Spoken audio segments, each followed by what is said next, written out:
Assalamualaikum warahmatullahi wabarakatuh. Perkenalkan nama saya NPM 2101081020. Di sini saya akan menjelaskan tentang studi kasus pada PT Indonesia Pet Botol Pandaan Pasuruan. Nah, di sini ada sejarah PT Indonesia Pet Bottle.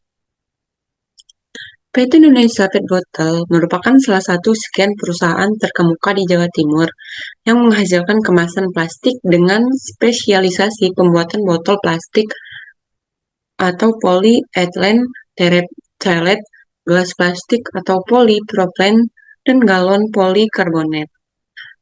Polypropylen atau polypropylene pertama kali dipolimerisasikan oleh Dr.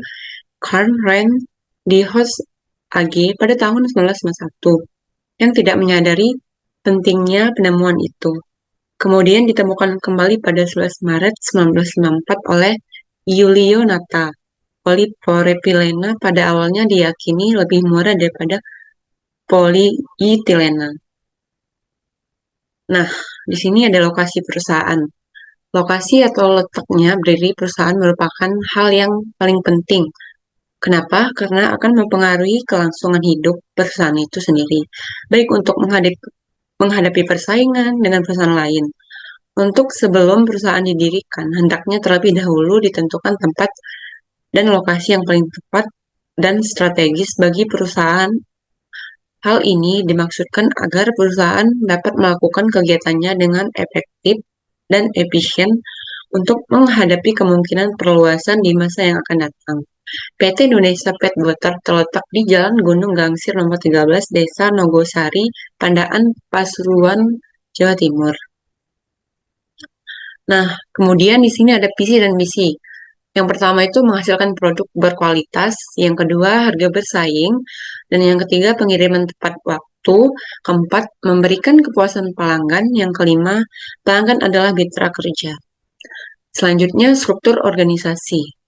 Struktur organisasi pada PT Indonesia Pet Bottle ini terbentuk organisasi lini.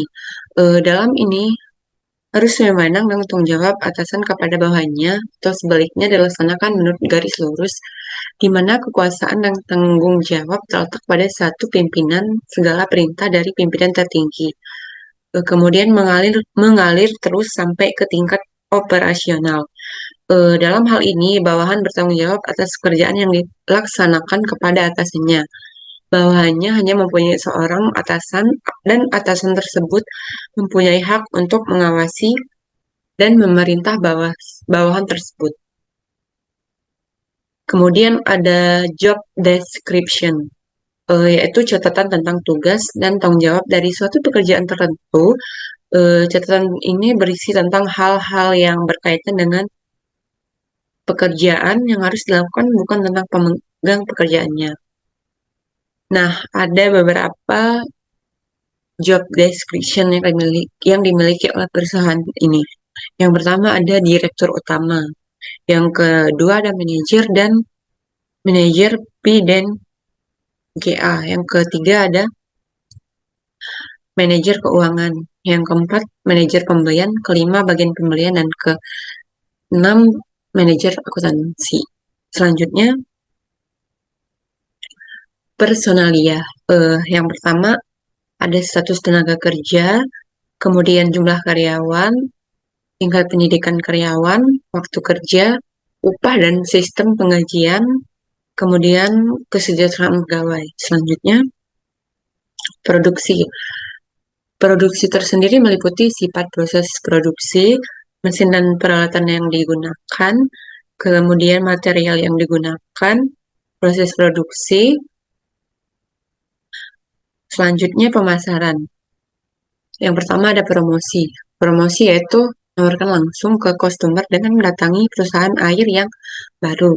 Tidak itu saja, dengan adanya undangan dari Apindo atau perkumpulan pengusaha-pengusaha besar, maka PT Indopet berkesempatan untuk mempromosikan produknya ke pengusaha-pengusaha yang lain.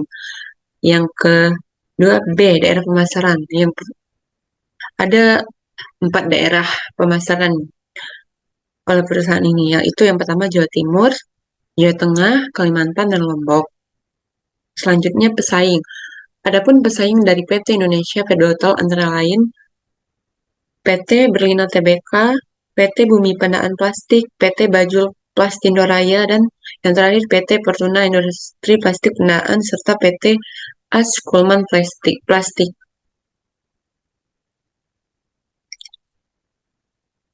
Nah, yang terakhir ini ada studi kasus. Studi kasus dari PT ini adalah bahwa metode penulisan yang digunakan dalam penulisan ini adalah metode penulisan deskriptif melalui pendekatan studi kasus yang mengambil lokasi penulisan di PT Indonesia Pedrotal Pandaan. Saya menemukan atau hasil dari penulisan saya menunjukkan bahwa terjadi perbedaan perhitungan dari perbandingan sistem akuntansi biaya tradisional dengan activity based costing atau ABC system.